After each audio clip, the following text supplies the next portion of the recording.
Hi, welcome to the RAB podcast. I'm Alex Whitlock. I'm a director at Momentum Media. Got an opportunity to catch up with a guest who I've been wanting to talk to for a while on camera. Joining me today is Nick Boyd. He's the CEO of Belle Property and also Hockingstuart and I believe Acton. Caught up with Nick a couple of times. I thought it'd be a good chance to catch up with Nick, look at how he shaped Belle Property over the last year since he took on the role of CEO. But I'm really curious to find out just from Nick, in terms of how the industry is changing and what he's seeing at the coalface. Not that he's at the coalface, he's at the helm, but Nick, great to have you on the show. Appreciate you having me. The first question is, why real estate?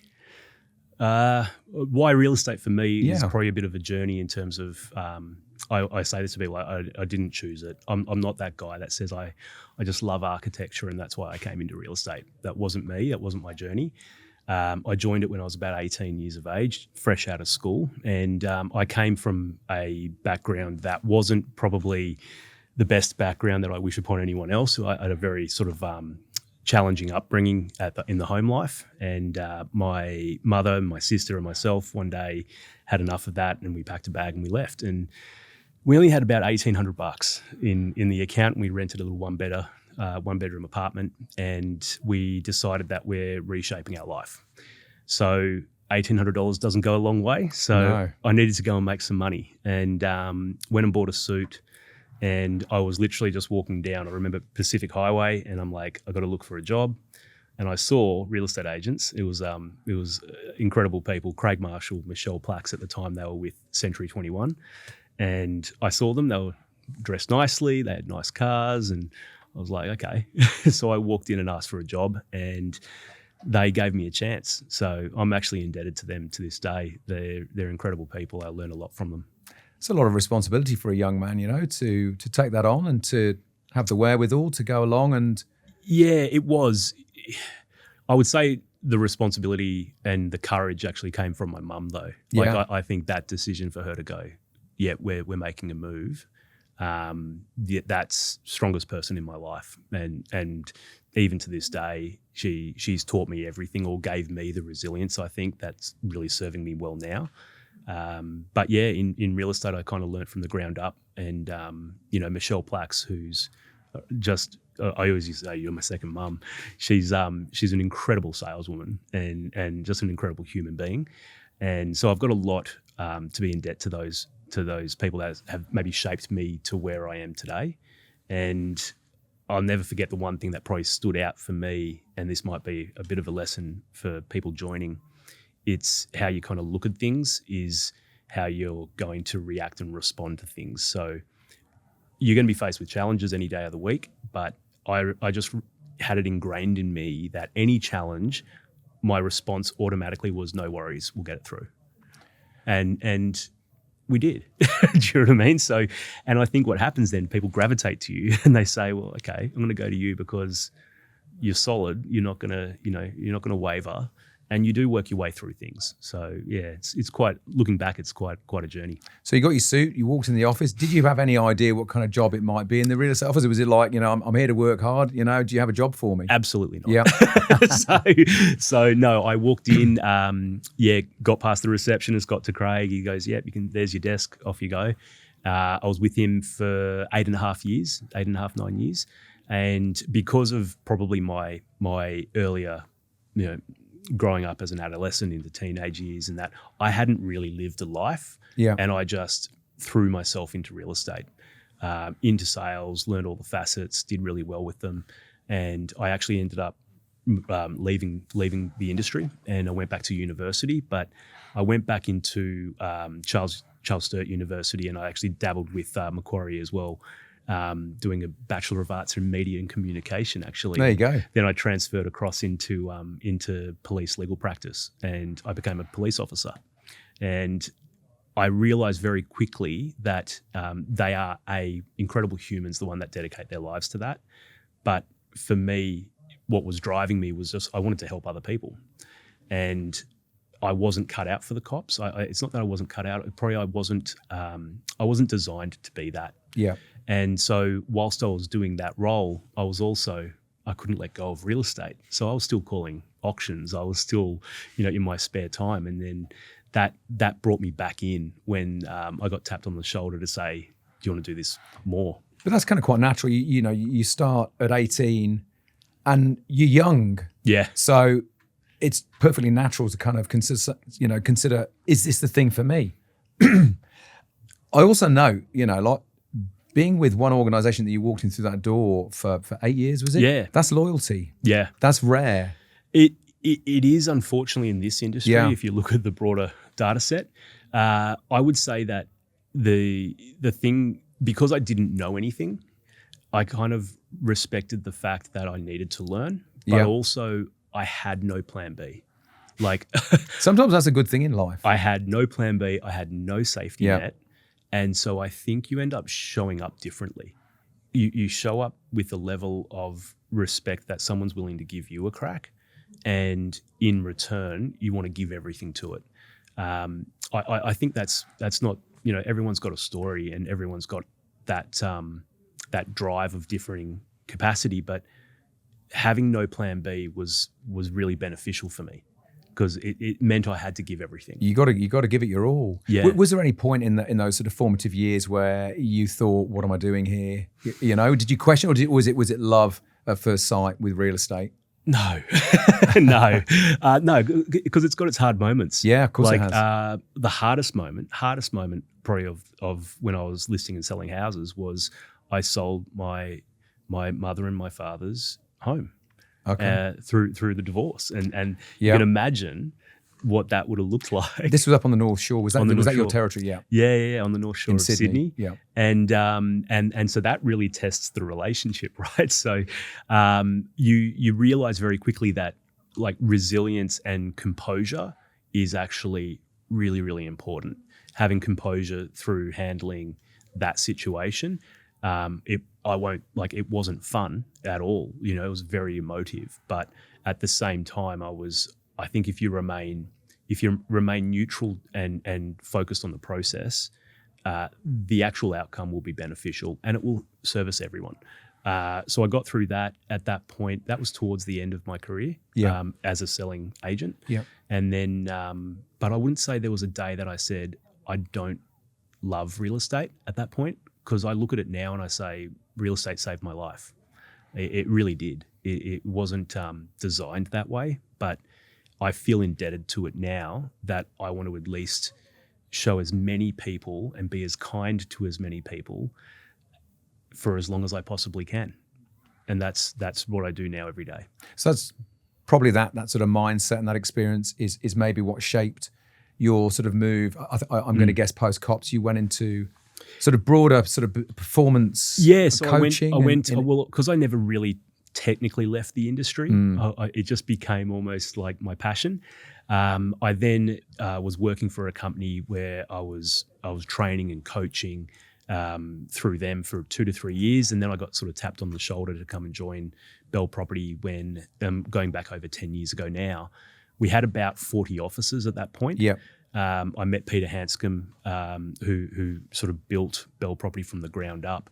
It started with 4 offices thereabouts in Sydney. And it felt right.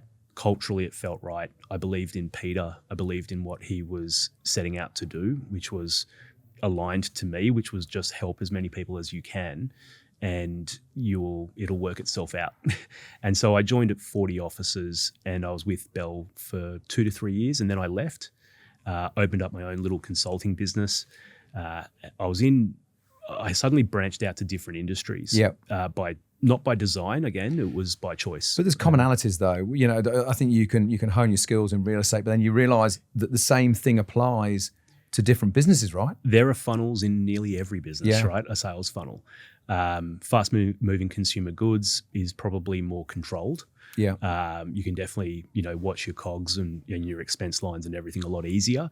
The thing I had probably real estate as 30 to 40% of my client base at that point in time. But the one thing that stood out to me with real estate was it's more derived about relationships. Yeah. And that's the unique thing that makes, I think, real estate impenetrable, is if you champion the relationship, you will weather any storm. And so doing that for 3 years, I enjoyed it immensely. And then Pete calls me up and and he says, "Oh, can you come back?" And I came back 7 years ago now as 2IC of the company. Yep. We had 81 offices then. And then fast forward to today, I moved into the CEO role for the group a little over 12 months ago. That's right. And we now sit at about 206 offices nationwide. So, how does being a CEO is a big job, whether it's real estate? How do you feel 12 months into the role with the broader responsibilities for running the group compared to maybe being more focused on sort of performance? Or, so what's the experience in that seat? Yeah, it's interesting because when I was in sort of the 2IC role, it was very formed around growth only and performance and assisting the businesses to just reach their true capacity. As a CEO, you're more in charge of the vision and ensuring that your people are looked after. Yeah. And you're more in charge of making sure that the vision and the mission is understood as well. And that's sort of critical. It's selling that every day. And for us, it's never changed for the 20 plus years from when Peter was there as the CEO as well. And he's still so heavily involved. But we've always believed in fewer, better people. And people might say, there's 3,500 of you now. Is that really the model? And it is, because the definition of fewer, better people for us is about taking talent and performance really, really seriously. And I want a world for our network where people can come, give their all, do their best, make lots of money and have fun. Like, it's that simple. But if we can do that at a heightened level of productivity where we don't require as many resources, then everyone wins and the consumer wins. Yeah. So that's something that I focus on pretty much every day. I would say that I'm still coaching every single day. My time's spent heavily with our business owners. Coaching is critical. I guess one of the bases for us here, sales is my sort of primary role. We hire for talent. Yep. We look for talent. But the difference, you can get some people that are just going to be, they're always heading to the North Star and nothing's going to get in their way, and they act with integrity, with intuition, and they're successful. There are other people, though, that you can see exceptional changes through coaching and through focusing on performance. Real estate is a big industry. You're going to get all sorts of people coming in, and I know that's probably not your focus, at looking at agents walking in through various office doors, but I'm just curious, over the the 20 years that you've been in and around real estate, what are you seeing any changes in the people that are coming into the industry? Are they the same people, or are there different people coming in? I think there's an underlying tone or an underlying driver of the people entering. And if you're talking salespeople, they're definitely entrepreneurial at heart. However, if I go back 5, 10, 15 years ago, I would have said that real estate was almost like a second choice industry. Yeah. Something else has happened in their lives. They might have been in a different career. I mean, I can remember back to the COVID days when there was those mass layoffs at Virgin and Qantas. Yeah. Well, they reached out to me and they said, "Look, we're gonna have a mass layoff. We want to be able to put forward potentially real estate as a career option," that's an exact example of when we were treated as almost like a second choice industry. It's, I tried this and I fall into this. But now we look at it, we're looking at residential real estate being the largest asset class in the country. We're getting people at every dinner table, every single weekend, talking about real estate. Every show is talking about real estate. It's starting to become ingrained that there's actually an incredible career you can make through real estate, residential or commercial. Yeah. And it's starting to become a first choice industry. So the skill sets that are entering, I think, are higher than in the past, but also the ambition and the expectations higher. So it's a matter of now the industry stepping up to meet that in order to take advantage of that talent. Here's the thing, though. We've got, in our sort of business as a whole, we've got a number of people. We've got salespeople that sell media. We've got journalists. We've got people who work in events. We've got marketing, design, and so forth. We've taken people on here who've just spent 3 years studying marketing and graphic design. They come out at the end of their degree, and AI is doing what they've been trained to do, right? Now, so this is the thing with real estate and with a lot of trades. it is a very, very attractive proposition for people because there is surety. AI is not going to replace real estate. I don't care what anyone says, not that I can see. The actual human element, the complexity, the emotional IQ that's required, whether you're in property management or whether you're in sales. Yeah. So I think you're absolutely right. I think it is a profession that is going to gain gravitas as a very viable career for people moving forward. Absolutely agree. Absolutely agree. Yeah. I would say to that though, the AI component, it's changing every single day. Yeah. And we've been neck deep in it for the last couple of years. And any road you go down, you think, okay, I think I'm onto something here. It's already changed. Yeah. And so because it's pivoting so much, you've got to be really cautious around, okay, exactly where you see it playing out in your business. And I've got a very simple formula that I'm kind of working to, and I'm not saying it's right, but it seems to be serving me so far. And that is if it's consumer to human and there's a relationship established, don't let AI get involved. Yeah. Like in terms of any form of that relationship piece. But if it's consumer to brand, I think there's a point where AI can really benefit, where there's a trust element to a brand. It becomes more derived around the speed of return. So when the relationship's involved, there's human connection, there's an understanding that's unspoken, and it allows that to just germinate and grow as per normal. But if it's, say, someone inquiring into the brand of your company, they don't know a person in the company, but they have trust with the brand. Yeah.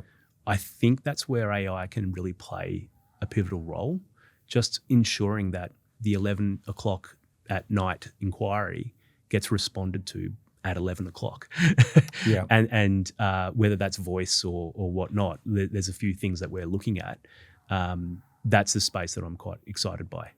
Let's just talk about trust and brand for a moment. I'm going to park AI.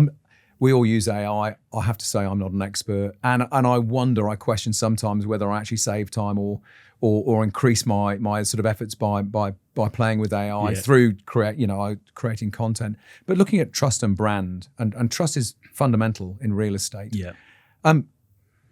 For Belle Property, how do you really sort of define the brand, and how do you sort of what do you think the relationship is in terms of customers, vendors, or maybe landlords looking to use Belle? How do you kind of communicate trust to that audience? So, not easily. It's hard. It's really hard, particularly when you're a multi-branded network. Yeah. And so there's a few sort of guiding principles that we're governed by, and we put them in play. And that is, with Hockingstuart and Belle Property, we don't have trade areas that overlap. Yeah. So they are very much designed for their respective markets. I don't believe in our industry one brand can service every single market in Australia. I don't believe that's the right strategic pathway to take. I believe that there's some brands that will be elevated better in markets and others for others. So Belle Property as a standalone brand, we've always positioned that as a boutique premium offering into boutique premium markets, and we're pleased to say we're in all the capital cities, all the metro markets around Australia. But equally said to that, Hockingstuart's just as important. Yeah. And Hockingstuart does tremendously well in high volume turnover markets. There's different price points, there's different margins, so it's a different model. And so the one thing that you can sort of have an underlying foundation on is, if you have the fewer better people approach, that's sort of our guiding principle to our business model that governs both brands. But how we measure that is we survey every single buyer, every single seller, every tenant, every landlord, direct from corporate, which is challenging. How do you go about doing that? We use a platform that at the point of transaction, we reach out through the platform, and we actually are able to ask them some really pointed questions, and it gives us some great insight. I think that's a really valuable and important thing, because real estate is my thing. I'm an investor, which is part of the reason why we launched Real Estate Business and the other brands. So great agents, and I've worked with many great agents, are very good at sort of having that connection. But it's rare that I see from at the corporate level any interest in me as either a vendor or a buyer. Yeah. So that's interesting. So we've done now, it'd be north of 60,000 responses. Yeah. 60, 70,000 responses. We're selling roughly between 14,000 to 15,000 residential homes each year. We have about 47,000 properties under management as a combined total through the franchise network. And off the learnings of that, it allows us to then pivot our strategy to best suit the needs of the consumer. And and I'm not saying that we're perfect, but we take learnings from it. And we were petrified when we were doing this, particularly in property management, to say, what are they going to say? And it was really, really positive for the most part. And from that, what we found was in the selling arena, it was and it fluctuates, around the 45% of sellers that got a Belle Property or Hockingstuart agent in to look after their home for sale, only got one of our agents in. They didn't go second and third agents. Yeah, that's good. 45%. And if you look at that stat, you kind of, and agents may not know this, that they're actually the only agent being called in.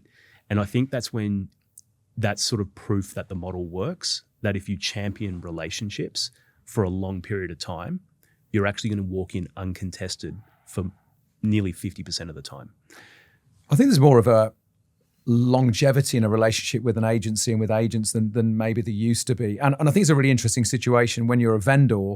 Some people will go, well, I'll speak to this agent and they'll tell me the number that I don't like for my property. And then I'll speak to this agent, they tell me, sort of $200,000 more. So I'll use this agent here. Yeah. So I think articulating relationship, trust in a brand, and what that means for the vendor, because it's a trust issue, right? And I think having an agent and a brand behind them that shows me that I'm going to take you through as a vendor, because some vendors have only sold a place once, right? They're not selling them all the time. So, excuse me. It's the challenge though for an agent, I feel, in the industry is that the way that an agent gets remunerated, obviously from commission. So they are almost forced into a designed pathway to be 90 days focused. Yeah. And even though that's really good for the here and now, the hindrance to that is that it takes time to really grow these relationships, and you're banking the dollars for 1, 5, 10 years from now. And the agents that understand that and really grab onto that, they're the ones that are sustainably successful. Not just successful for the few moments in time, but sustainably at the top each and every year thereafter. And that's where I'm completely anti what people will class as what's catch and kill, which is literally sniff out an opportunity, chase it at any cost, or take in every lead and buy all these leads of sellers. I'm just anti it, because if there is no formed relationship, what is a client going to choose you based on? It's going to come down to how cheap I can get you. This is it. I love talking to agents. I look at property all the time. I get calls from agents. I'll get texts, and I always take the calls and have a chat. And it's very interesting to see the approach of different agents. Some have got a property, they want to sell it now, and they're seeing if I'm interested. There's others that have the skill set to kind of engage, and they know that in the long run, when I do come to buy again, or if I'm selling in that area, there's a good chance that I will go and use them. But I look at, from a corporate level, when you're building a brand, some agents will stay very loyal to a brand and will be comfortable. There's a lot that will look to sort of jump around to further their career. So how do you mitigate that in terms of sort of underpinning the brand whilst having the best people working for you, knowing they may move on? I don't think you can operate from a fear that they will move on. Yeah. Because if you do, you'll make the wrong decision. And so I look at it from a position of, like I think I said earlier, if you do your best each and every day by your people and you look after your people well, the ones that should be there will be there. At our size, there's going to be some turnover. There will be. 3,500 people, you can't say 3,500 people will be the exact same people in 12 months' time. I would love it to be, but I'm just going to do my best to give them all the opportunity to be here. I see it like I don't treat ourselves as a family. And I know that might go against like some people's views on small business, they call it family. I don't treat it like that. I treat it like a high-performing team. Yeah. And it's taking, if I'm true to the motto of fewer, better people, which is taking performance and talent seriously, then everyone has a role to play towards that. It's not just what's provided to them. So taking responsibility for themselves is as much as important as what we provide to them. So I would say, whether this is answering the question or not, but I would look at it more from a lens of, I want the best people that want to try and do their best, and be in an environment that they'll be considered and looked after. Where I think the industry is changing is what I class as a lifestyle agent. And a lifestyle agent is almost like a part-time agent. I do it where I work with just, the couple people that give me a referral here and there. That to me doesn't show to me you're a practitioner of your craft. That to me doesn't say that you're fully invested. If we look at the American market, the vast majority of that industry, of the real estate industry in America, is, in my opinion, derived by what I call it lifestyle agent, part-time agencies. And you look at the productivity of it, they're talking 6 sides of a transaction in the US, which is a side is a list and a sell. Yeah. 6, so that's 3 sales. That's the average. Wow. That's the average. Ours sits in our network now, sits at about 28 transactions to 29 transactions per agent. So I want people who are wanting to be there. You've got to be consistent in what you're doing and do it regularly. The other side of the coin, mortgage broking is an area that we've got a very, very large sort of influence, and part-time brokers generally don't get the best outcomes for their customers. It's just a fact of life. They are not in tune enough with where the lenders are at. They don't really understand policy. And so, yes, they understand the mechanics of a transaction, but they're not necessarily going to be as sharp as brokers that are writing loans all the time. So I'm sure that correlates with real estate. Absolutely, it does. I'm just interested, just sort of pivoting for a moment. This is just my own curiosity. Again, I'm a property investor. I've used property managers throughout my investing career. I've got many properties placed with property managers. I sometimes see real estate as being maybe viewed as a sort of a 2-speed type thing. You've got the glitzy, attractive side of sales. Yeah. Do you think that historically property management has maybe been a little bit sort of undervalued in real estate? I'm looking for a principle and for a value proposition as running a business. I think it's always held its value in the principal business owner's eyes. Yeah. Whether it has held the understanding of how it operates in the business owner's eyes may not be the case, because our industry, from a business owner's perspective, has been derived around, for the most part, high-performing agents that become business owners. Yeah. And so they are great at being salespeople, who then learn the craft of leadership, who then learn the craft of running a business. It doesn't always show them the pathway of how a rent roll works. Yeah. And so I wouldn't say that it's not valued. It's always valued because it's the most valuable thing. Absolutely, yes. And they know that. It's the challenge is the margin. Okay, the margin of what you make per property is whether you're selling a property, the margin's significantly higher than what you will make on a per property transaction in rent rolls. Yes, but it's got recurring revenue. See you through the tough times. Sees you through the tough times. So the recurring revenue piece is the thing that I think all business owners want, love, and want more of. The challenge is though, because it's a recurring revenue segment, you're not able to pay out to the staff what is being achieved by a sales agent. Yeah. And I'm not taking away from the gravitas of what they do. It's significant. They deal with, I believe, some of the harder conversations in our industry. Yeah. And they certainly do. And it's testament to every property manager in the industry. I believe that's where AI can help the most. And just circling back a little bit, I think there's a lot of repetitive tasks in the huge amounts, and time is always the biggest challenge. But if I strip back all we ingest every single piece of feedback or complaint into corporate, and we try to obviously mitigate and answer and solve and try to help our franchisees. And I don't think this would be different from many other brands either, but usually speaking, complaints only come from a missed moment of communication. It's usually around that. Like for the most part, it's didn't get back to me or hasn't followed me up in time. And I think that would resonate with most, and I've seen it in other industries as well. The communication piece is the most important piece, and that's where most complaints arise. So if we can affect change on how to help that, we're going to help the consumer. Yeah, I think, on the sales side, it's very clear cut. I'm operating on behalf of the vendor. Of course, skilled sales agents have balance and good values on both sides of the equation, but they know what side, where who's paying them, and they're very clear on who they work for. On the PM side, you're genuinely balancing the expectations of an owner and also of renters, and it's a tough job. And if you haven't got a very reasonable owner, life can be very hard. And you got to do it for a longer period of time. Absolutely. Yeah. So it's to me, I think there should be more value put towards it. I don't think that it's looked down upon. I just think it's different. It is a very different game. I do feel like BDMs, yes, as that sort of segment within it, who are there to grow the asset. The challenge that's faced with BDMs is the fact that when they get to a level of proficiency, they migrate to sales.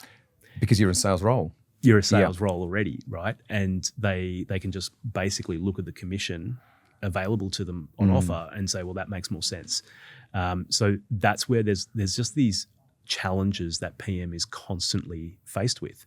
I think that's where technology, I think that's where leadership, and I think that's where the mission really becomes important. I think reducing the grinding kind of elements of property management is going to certainly help pave the way to bring young people in. Absolutely. One of the things, REB has got a very significant focus on property management. We've just announced not only a dedicated awards program for the PM sector, and we're going to give them all the glitz and the glamour that the sales agents get. We've also launched a conference and it's really it's not focused on the nuts and bolts of day-to-day property management. It's really focused on growth.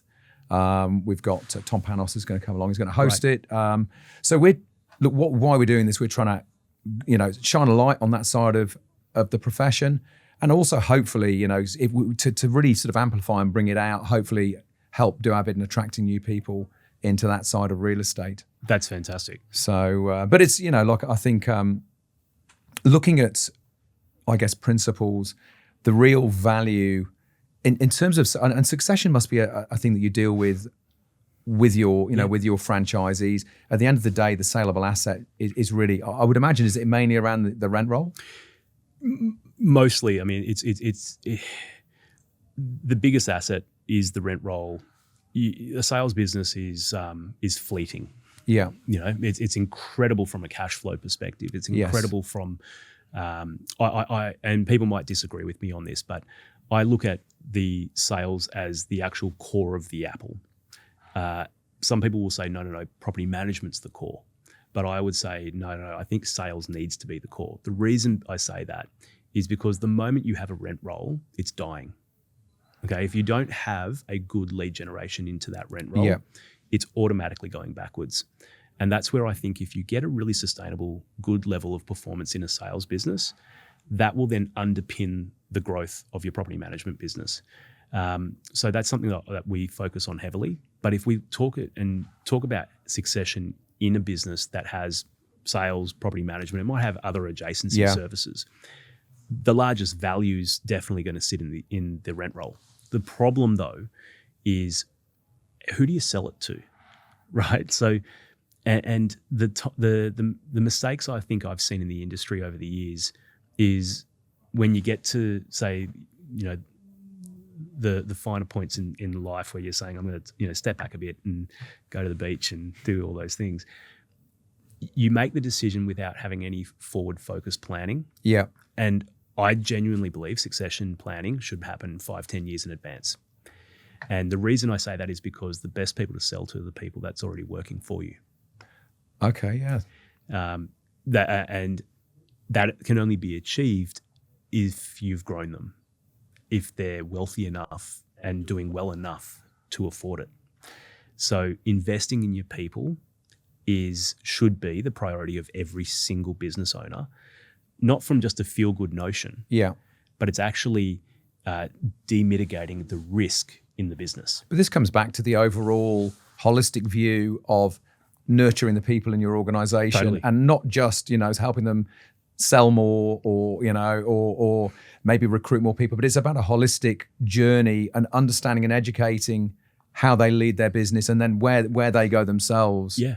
Yeah, because if you think about it, sales agents are the ones that, sales agents who are non-principal directors, where do they go from there? They've got an aspiration to go somewhere further. And usually that's either leadership or it's ownership. So I want to lead a team, or I want to go into an ownership pathway. That takes money. And so I believe that if there is loyalty that you've grown someone through the ranks of your business, instead of just recruiting a high performer, and if there's no formed relationship, there's no formed loyalty, what is it going to take to get that high performer to join you? Because you're asking them to walk away from $1 million, right? You wonder what the deal's going to be, is all. And that's where I say that if that happens, great, fantastic. I wouldn't want to build a business on that. I would much prefer to invest into the people for the long term that I currently have and move them from 200 to 500 to $1 million, shown them a pathway. In return, I get loyalty, but also in return, I'm now actually building a sustainable business that I hope to be able to pass on to them. And if they're a part of that journey, well, there's great things you can do where you either guarantee them into the equity of the business, like the business actually underpins that equity because they're going to no doubt have to take debt on. Yeah. So your structure of how your business is structured financially is critical, absolutely critical. I don't believe there are many business cases where a business should have their sales and their property management entities sitting in one entity. Okay. And there's a lot of small ones that do.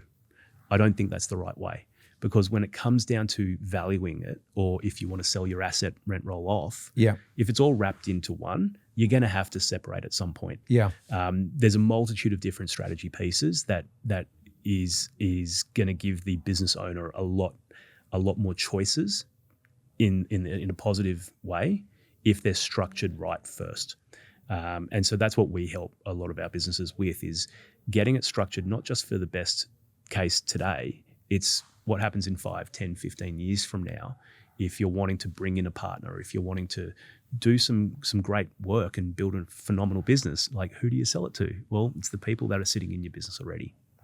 Yeah, that's pretty sage advice, and it makes absolute sense. And having and understanding that early in the piece and preparing for that, rather than suddenly going, right, what am I going to do? I want to retire in 6 months' time, quick. And it's a hard conversation to have, can I say, because it's sort of like, you bring up succession planning to some people and they'll go, oh, hang on, are you telling me to leave? It's like, no. But think about it. Not at all. But it's sort of like, why don't we consider, in 10, 20 years' time, or whatever that time is, why don't we focus on it today? And I've got people now in the network that are in their late 30s, early 40s, and they're structuring themselves now. Yeah. But they've got no intent of doing it, but they're structuring themselves now for when they might do it when they're 60, 70, 80. But it's a really funny thing, because when you're 30, you don't think as you do when you're 50. I'm 58 now. Yeah. And I know how I thought when I was 30, 40. And then you sort of hit 50-ish and things just start to change around you, Like in my instance, my kids, grew up and left home. Suddenly the world's changed, but you can't, this is where, sort of leadership comes in, because you can't reverse back and start doing your succession planning when you've passed that time, right? Yeah. So you don't know at 30 how you're going to feel when you're 40. And when you're 40, you don't know how you're going to feel when you're 50. So guidance and leadership is valuable. Hindsight, right? Yeah, We've absolutely. all got that story of I shouldn't have sold that property. But it's very much the same. And that's where a lot of my time is spent today, and Peter Hanscom still to this day. But I do look at it now more than ever that, when businesses go into an open market sale, it's a surefire signal there wasn't any succession in that business. And I mean that because it's got to go to an open market. It couldn't have been done internally. and that's not a negative. It's just a circumstance. But it's also, I think, and I know, through having been in business for a number of years, when things are suddenly springing onto the market quickly, businesses, you've got to, buyers are astute, and they will, when something pops up and somebody's looking for a short-term solution, you're probably going to end up not getting the value for the business than if there is a more strategic, geared, sort of process in knowing where you're going to end up and what you're looking for. So absolutely agree. Yeah. Just moving, I guess, pivoting a little bit now. We haven't talked about the markets at the moment. Again, my main area is in and around mortgages. Mortgage brokers there's an uptick in applications. There's a lot more pre-approvals. It's very well documented, the government incentives that are encouraging and enabling first-time buyers to get in. Interest rates are starting to come down. It feels to me, again, from my mortgage background, broking background, that we're entering into a positive-looking market. What are you seeing at the coalface? I mean, I still call auctions still to this day. Yeah. And I think I'll do it until they tell me to stop. Yeah. But so I'm definitely in the coalface. It's definitely more of a balanced market. Yeah. I don't think it's right to say it's a booming market. Yeah. There's definitely discerning buyers that are deciding that if they can see a fault, they won't buy it. Yeah. And so it's semi-price sensitive. That's a very broad statement to make. There's obviously micro markets. Like if I jump up to Queensland, it's still very, very buoyant there. Oh, it's incredible. It's incredible. Yeah, and Perth as well. Perth. But again, the volumes in Perth are way, way down. Yeah, sub 3,000 listings. So there's influencing factors that you can go into that. But if I give a broad brush comment, it would be that we are holistically more balanced than we ever have been. Which is a good thing. A really good thing.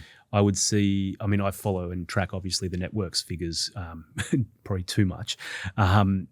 We've got 3,500 properties on the market right now, roughly. And that's we normally should be holding around 3,300 to 3,400. So we're a slight uptick from that than what we normally see. Our average sale price this month is sitting higher than what it has been trending normally. So nationally for September thus far, obviously we're only halfway through, but we were sitting at 1.48 million for the month, which is, for a national group, significantly it's up there. Yeah. I think New South Wales, if I zoomed in on this state, we're north of 2.2 million for an average. So it's significant in that sense. But I wouldn't say that I don't want vendors to think that it's just FOMO times. Yeah. And you can read some media, and they'll say that it's just, off to the races. But I would say that it's going to come down to really, really good strategic advice from really, really good agents. That is going to be the difference between a really, really good price and an average price. And a lot of vendors, I think, are sitting and waiting. I don't know what the stock availability is across all of the different areas, but I'm gonna guess that some vendors are going, oh, it's looking like a bedtime sale. I'll sit around and watch and wait and see what happens. There's a lot of that. You're right. There's a lot of I'll wait till next year. Yeah. Let's see what happens. My I guess response to that would be, what are you hoping to happen? Yeah. Because we've seen a couple basis points reductions on the interest rates, and it didn't really change the market. No. Okay, so what are we actually waiting for? Because interest rates are still high comparative, to where they've been historically, or at least in the last 10 years. It's still pretty high. It's high. I don't disagree. It is higher than what it has been, but 0% doesn't make sense either. No. Okay, so I that's why I say I form a view of that we're probably more balanced than we ever have been. Yeah. But when there's the waiting on the fence for a better time, I don't know how long on that fence you're going to have to wait, and what are you hoping to find? Because it's not going to be just $250,000 more because you waited 3 months. It may not be that. So I think the more discerning decision needs to be who it is that you choose to sell with, because that I've seen affect sale prices by hundreds of thousands of dollars, more so than any market. I'm just going through selling at the moment, and the agent was recommended by my mortgage broker, and he's been absolutely outstanding. And you know what? I like agents that tell me what I need to do with my property. He goes, Alex, you're going to need to get it painted. You're going to need to get it landscaped. It's not my first rodeo. Yeah. I know I'm in safe hands. Did you follow the advice? Absolutely, to the letter. Yeah. I when I have trust in a good agent, I will do exactly as I'm told. I've sold a lot of properties. Yeah. But I instinctively know when an agent has got a grip on this, when they're in control. The communication was excellent. He was conservative in the pricing, and it's turned out that the pricing he's got a better price than he indicated, but it's there or thereabouts. It's not as high as maybe I'd hoped in a bit of a vacuum. Sure. I've seen his communications he's decided that rather than taking it to auction, he said, look, there's stock coming on the market fairly soon. I can see it coming. So I think we're going to go and try and conclude this before we go to auction. Mm-hmm. I've seen his communications with the different buyers, and I've seen what he's being honest with them. And I can see they're being very appreciative with him about the process, and the person who's ended up putting in, sort of the final offer that's going to win the deal is over the moon. The other prospective buyer, I think he'll probably be able to go back and sell them something else because he's worked with them well. But I thought maybe there were the 36 inspections on the first weekend. Yeah. There were 6 sort of interested parties, but he's made the judgment call not to take it to auction because I think he feels that when the auction takes place, there's going to be distractions in that particular area. But I mean, that's a prime example that the agent is more important than the market. Yes. And that's where we get caught up about talking about economic policy and all of this stuff, and what are the things, the interest rates and all that. But I still strip it back and say, an agent's the one that's actually going to be the most important thing in the transaction for the vendor to do the very best by that vendor. Yeah. And you're experiencing a really positive outcome because he's transparent and he's giving you really honest advice. His communication is just, it's concise.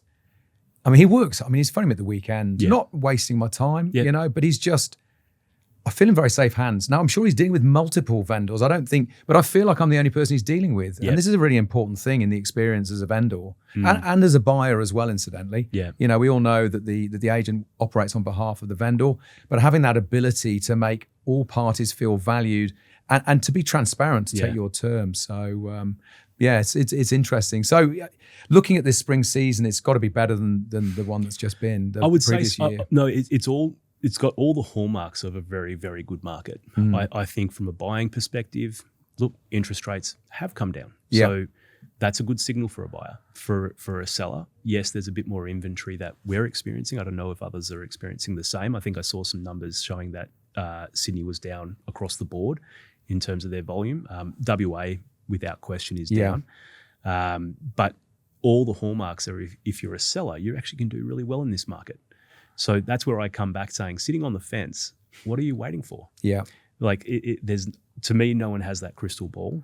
I certainly don't, and I take this with a grain. I hope I don't insult anyone, but an economist's view, I think they've been wrong more than they've been right. Yeah. Okay. So I think at the media as well. The media doesn't know, but you get stories because people want to sell newspapers or get eyeballs on adverts. Correct.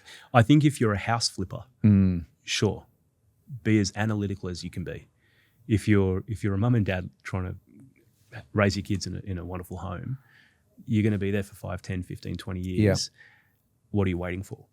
And as long as it's within your reach and it's within your budget and your appetite, there's no better time. I would say that this spring has, I had some of my agents sort of saying to me, "Oh, we feel it's going to come late this year," and usually previous years, I don't know what it's about, but as soon as you hit Melbourne Cup, it's like the industry shuts down. It's like everyone gets to Melbourne Cup, 3:00 race. At 4:00, they're like, okay, Christmas is around the corner. This year, I feel it's going to be different. I feel this year it's actually going to push through. I've got a lot of campaigns that are still starting now and starting, getting ready to start into those later months. So I think it's going to be an exciting time in the industry, I think, this next quarter. We're going to have to wrap up soon, Nick. I could talk with you all day. It's been fantastic. But I think I'd like to just conclude on really just a sort of a couple of a couple of words for people tuning in who may be early in their real estate career, maybe want to look at becoming a principal in the future. Tell me some of the things, if you can sort of just conclude with, what do you think makes a great real estate principal? A great real estate principal looks after their people not at any cost, but will do everything in their power to look after them, but be acutely aware that they may not always stay with you, and be okay with that. Fantastic. Nick, it's been great catching up again. Thanks very much for your time. Pleasure. Thanks.